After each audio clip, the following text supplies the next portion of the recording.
बीड जिल्ह्यामध्ये संपूर्ण पावसानं हाहाकार माजवलेला आहे। त्याच्या बीड जिल्ह्यामध्ये पाऊस पडतोय। बीड जिल्ह्यामध्ये सिंधाफणा नदी आहे, परत मांजरा नदी आणि ही गोदावरी नदीच्या जायकवाडी धरणातून गोदावरीला पाणी आहे। गोदावरीच्या 3 किलोमीटर नदी पात्राच्या बाहेर पाणी आहे। एका आपल्या बीड जिल्ह्यातून 3 किलोमीटर पलीकडल्या साईडनं 3 किलोमीटर एवढं प्रचंड पाणी येत आहे आणि या पाण्यामुळे जिल्ह्याचं अतोनात नुकसान झालं आहे। गोदाकाठच्या गेवराई तालुका असेल, माजलगाव तालुका, परळी तालुका आपल्याकडून बीड जिल्ह्यामध्ये प्रचंड नुकसान झालं आहे। आजही आपण हिवऱ्यामध्ये आहोत। माजलगाव तालुक्यातील या हिवऱ्यामध्ये गावात जाता येत नाही, सर्व संपर्क तुटलेले आहेत। जवळपास 10-12 गावं अशी आहेत की ज्या गावाचा पूर्ण संपर्क तुटला आहे। होडीने यावं लागते, कुठल्या बैलगाडी ट्रॅक्टरमध्ये कसं जरी गेलं किंवा पोहोच जाणारे लोक आहेत। आता प्रचंड म्हणजे कौडगाव असेल, तुमचं इथलं गवताडे असेल, परत तुमचं हिवरा असेल किंवा तिथलं भगवाननगर असेल, ह्या गावाला आता मी जाताना सुद्धा बघितलं की जाता प्रचंड गावचं अख्खं नुकसान झालं आहे। गावाची गावं पूर्ण ही झालेत। माझ्या सर्व प्रशासनाला सुद्धा सूचना मी केल्या आहेत की माझ्या मायबाप शेतकऱ्यांचं, बळीराजा जी ग्रामीण भागात राहणाऱ्या सर्व लोकांचं जे घराचं नुकसान झालं आहे त्याच्यासुद्धा तात्काळ तुम्ही मदत द्या। त्या लोकांना मदत तात्काळ मिळाली पाहिजे। परत शेताच्या बाबतीत जर पिकाच्या बाबतीत विचार केला तर जे शेतामध्ये पीक आहे, ऊस असेल, कपाशी असेल, सोयाबीन असेल, जे काय असेल त्या पिकाचं सरसकट नुकसान आता शासन देणार आहे किंवा दिलं पाहिजे, देईल पण। म्हणजे त्याच्यानंतर जे की आपलं तुमचं हे आहे म्हणजे शेत वाहून गेले, कुठं लाईट तुटली किंवा शेत खरडून गेले, कट झाले तुमच्या घेऊन, त्याच्यात गाळ गोटे बसलेत, वाळू बसली, असे जे प्रकार झाले ते याला सुद्धा वेगळी अनुदान दिलं पाहिजे, वेगळी मदत दिली पाहिजे। शासनाने द्यायचं कबूल केलेलं आहे।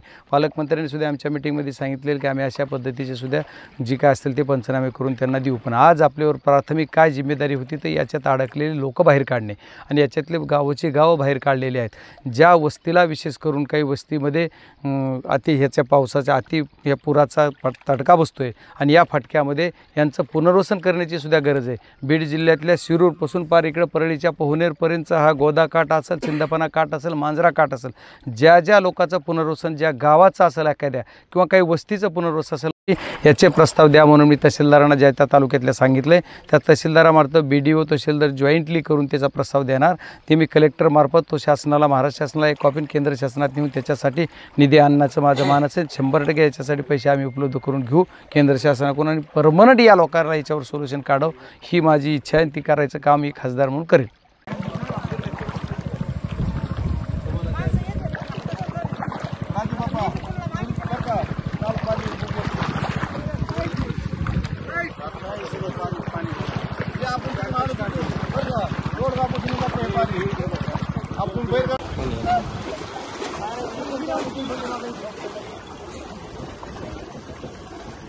पाणी एकदम पाणी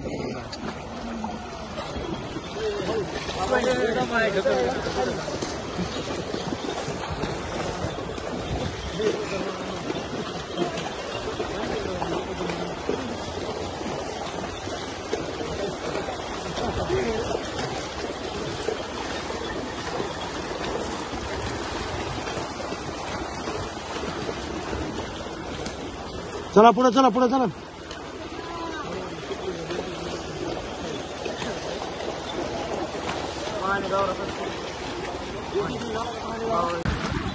पहिला आमच्या मागे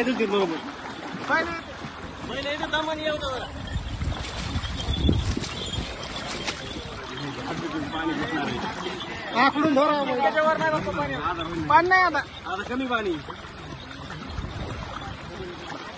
मदत सुद्धा देणार आता अर्जंटमध्ये। उद्या तुमचे सगळे घरच्या सर्व लोकांना पण सांगा, वृक्ष मंडळीला पण, कुटुंब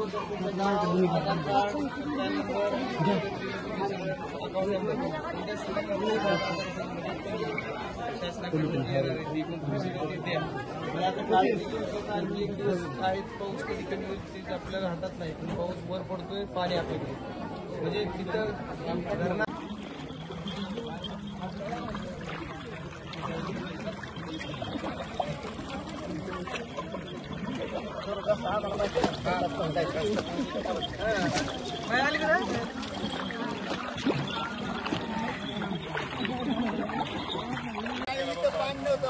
आता नव्हतं वाढलंय.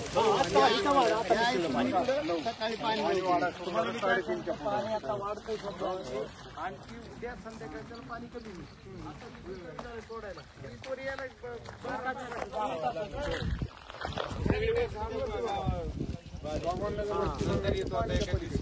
पाणी कमी झालं 100%.